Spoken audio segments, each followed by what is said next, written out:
Hi, my name is Abhishek Tripathi, man behind this channel Extracts. I'm running this channel for over 5 years and with 300 plus book summaries and counting. If any of my videos helps you out, please like and subscribe and drop your book recommendation in the comment section. Let's dive in. Pia Callesen, Live More, Think Less, Overcoming Depression and Sadness with Metacognitive Therapy. Introduction. Have you ever woken up and before your feet even hit the floor, your mind has already dragged you back into yesterday's problems? That used to be me, every single morning. I'd replay conversations, dissect decisions, and think, if I just keep going over it, I'll figure it out. Spoiler, I never did. I just felt stuck. For years, I believed what we've all been told, that depression is mostly about a chemical imbalance, something broken in the brain that only medication can fix. But then I came across research that completely changed how I saw it.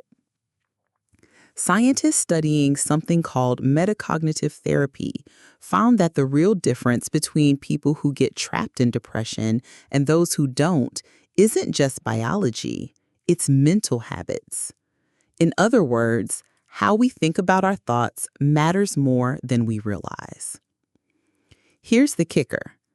Overthinking or rumination isn't just the bad habit, it's like quicksand for your mind. The more you struggle inside it, the deeper you sink. But the good news? You can learn to step out of it. By spotting when you're ruminating and shifting your attention with simple, practical techniques, you can stop being pulled into mental loops. And this isn't about just think positive. It's about freeing yourself from the endless cycle so you can actually show up in your own life. If you've been looking for a way to break free from your thoughts instead of being controlled by them, stick around. By the end of this video, you'll know exactly where to start. Let's get into it. Chapter 1. Why Overthinking Fuels Depression and How to Break the Cycle. What if depression isn't just something that happens to you? What if, without realizing it, you're feeding it through the way you think? And what if the solution isn't figuring out every problem, but actually thinking about them less? That's the core idea behind metacognitive therapy, or MCT, a new way of understanding depression. According to MCT, depression doesn't simply appear from nowhere. It grows from certain thought patterns, and because we create those patterns, we can also change them. Everyone faces stress, setbacks, and painful emotions, but not everyone ends up depressed.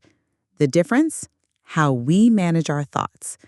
Researchers explain this through something called the self-regulatory executive function model, which says our mind works on 3 levels. Number 1, the lower level, which is the constant stream of thoughts, memories, images, and feelings that pop up automatically. We can't fully control this. The middle level is where we decide how to respond to those thoughts. Do we keep dwelling on them or shift our focus? And the top metacognitive level are our beliefs about thinking itself. For example, worrying helps me prepare, positive, or I can't control my thoughts, negative.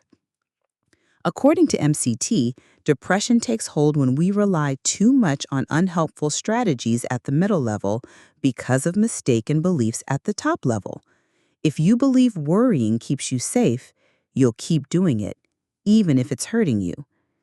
In short, when we hold the wrong beliefs about how the mind works, we end up using mental strategies that backfire. In the next section, we'll look at the most common unhelpful thinking strategies and how to replace them with ones that actually help. Chapter 2. 4 Mental Habits That Secretly Fuel Depression. We all deal with negative thoughts, but sometimes it's not the problems themselves that drag us down. It's the way we respond to them. The first habit is rumination. This isn't just thinking about something, it's replaying it endlessly. Imagine getting stuck on a mental treadmill. Take a musician who gets a harsh review. At first, they feel hurt, natural enough, but then they spend days replaying the critic's words, questioning their talent, and picturing the audience's judgment. Soon, they're avoiding practice, sleeping badly, and feeling low. Meanwhile, a bandmate who faced the same criticism took a moment to reflect, then shifted focus to the next show and avoided the downward spiral. The second habit is worry. While rumination looks backward, worry looks forward, imagining worst-case scenarios. A little worry can help us prepare, but constant what-ifs keep us anxious and rob us of the present. The third is monitoring behavior, constantly checking how you're feeling. A quick mental check-in is fine, but if you're asking, how am I doing now, every hour, you keep your mind focused on what's wrong, feeding the cycle. The last is inappropriate coping. These are short-term fixes that backfire, suppressing thoughts, blaming yourself for feeling bad, or numbing with alcohol or drugs. The more you fight or avoid your feelings, the stronger they become. Together, these 4 habits form what therapists call cognitive attentional syndrome, CAS, a thinking pattern that can trigger or deepen depression. The good news? By spotting these patterns early and limiting your engagement with them, you can keep yourself grounded, even when life gets tough. Chapter 3. The hidden beliefs that keep you stuck in overthinking. Why do we keep falling back on mental habits that don't actually help? One big reason is something called metacognitive beliefs, basically our beliefs about thinking itself. For example, some people aren't even aware they're overthinking. They see hours of problem solving in their head as normal. Others believe overthinking just happens to them, as if they have no control over it. And some truly believe that the more they analyze, the closer they'll get to a solution. These beliefs create a hidden framework that can quietly hold depression in place. Take Steve, for instance. His adult son constantly asked for money, and Steve spent hours each day debating whether helping was right or wrong. He monitored his son's actions, stressed over every decision, and slowly withdrew from friends. His turning point came when he realized he could control his rumination. Steve set a rule: 1 hour a day to think about the issue, then shift focus to something else. Within weeks, his mood lifted, his energy returned, and he could set healthier boundaries. Research backs this up.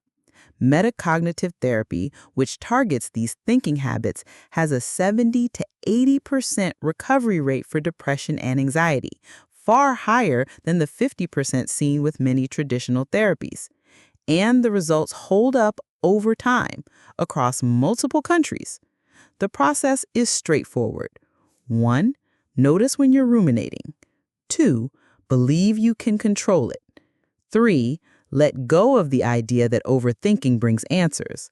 4. Take action even if you don't feel like it. 5. Accept thoughts as normal, not proof something's wrong with you. The goal isn't to stop thinking, it's to stop letting rumination run the show so your mind has space to heal naturally. Chapter 4.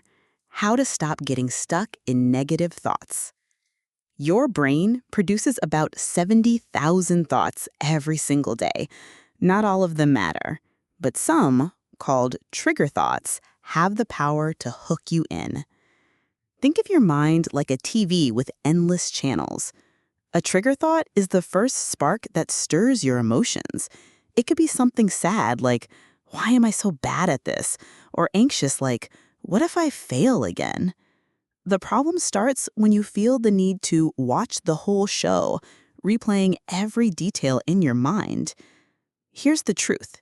You can't stop these thoughts from showing up, but you can decide whether to keep watching or switch the channel. Instead of endlessly analyzing them, you can use strategies like redirecting your attention or setting a strict worry time limit each day. Take Maya, a marketing executive. After receiving harsh criticism in a client meeting, she found herself replaying the incident over and over. The more she analyzed it, the worse she felt. In therapy, Maya discovered her main trigger thought. This proves I don't belong in this role.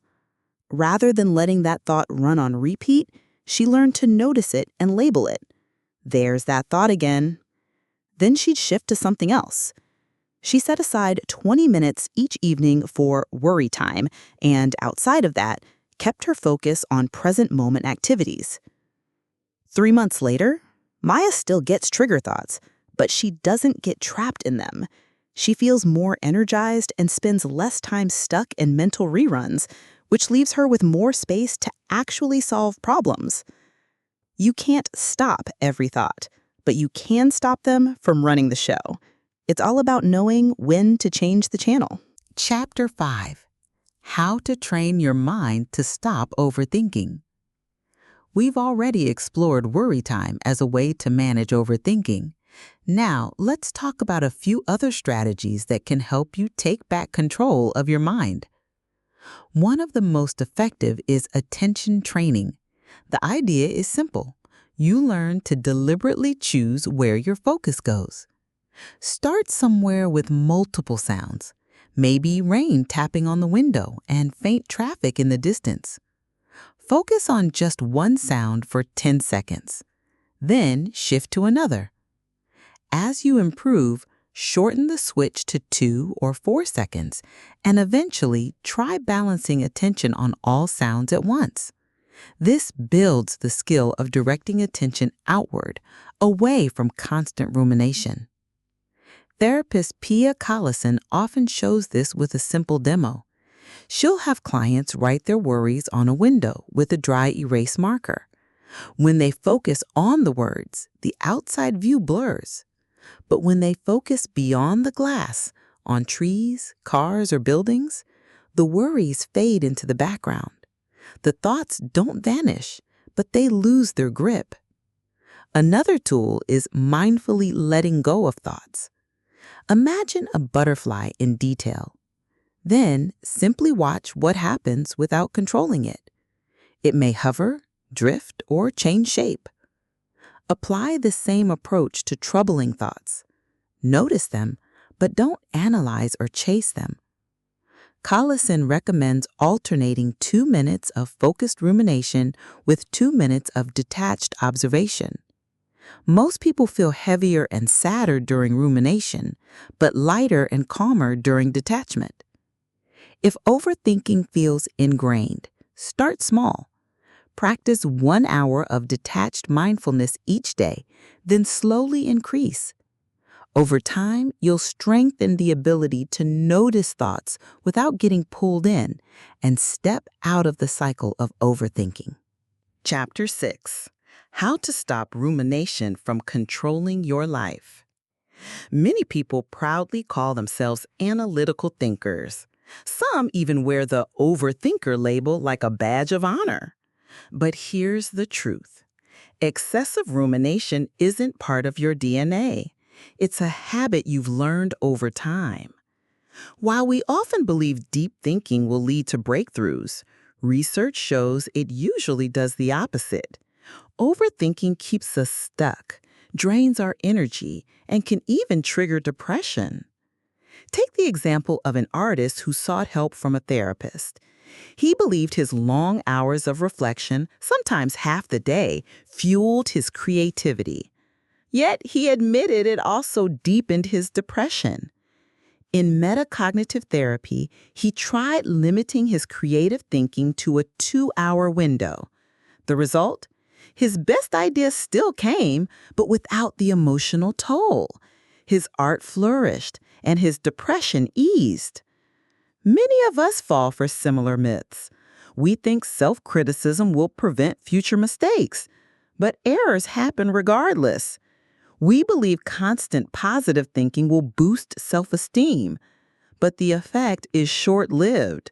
Some even fear that without constant deep thoughts, they'd lose their sense of self. When people weigh rumination's supposed benefits against its costs, the picture becomes clear.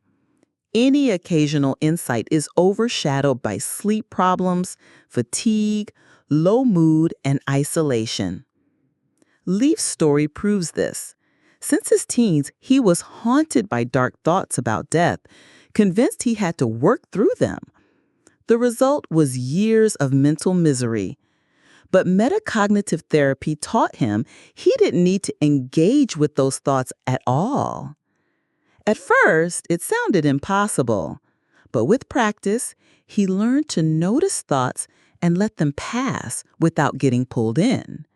His depression lifted, his confidence grew, and he finally began living, not just existing. Conclusion. So here's the big takeaway from Live More, Think Less by Pia Callesen. Depression isn't just about the thoughts you have, it's about how you respond to them. Metacognitive therapy shows us that it's not the random thoughts popping into your head that cause the problem. It's the habit of getting stuck in them, replaying, analyzing, and spiraling that keeps you trapped. This habit, called rumination, often comes from mistaken beliefs, like, if I think long enough, I'll solve it, or these thoughts define who I am. The truth is, you can't always choose your thoughts, but you can choose whether to engage with them. And that's where your power lies. Start by setting boundaries. If you must think something through, schedule a specific time for it instead of letting it hijack your day. Train your attention outward. Notice what's around you. Get involved in tasks. Have conversations. And practice detached mindfulness. See your thoughts as passing clouds, not commands you must follow. You don't need to fight or suppress your thoughts. Simply acknowledge them. Then gently guide your focus elsewhere. Over time, this lightens your emotional load, boosts your energy, and lets you live more fully. If this resonated with you and you want to keep learning practical ways to stop overthinking, make sure to like this video so YouTube knows it helped you. Subscribe to the channel and turn on the bell so you don't miss future videos on building a healthier relationship with your mind. And I'd love to hear from you. Drop a comment below sharing one thought pattern you'd like to stop engaging with. Who knows, your comment might be exactly what someone else needs to read today. Live more, think less, and I'll see you in the next video. Hey, thanks for watching. If this book summary adds value to you, hit the like button, subscribe, comment your thoughts, and share with someone who love it too. And don't forget to sign up our weekly free newsletter for one-page summary of this book. Thanks for watching. Have a great day.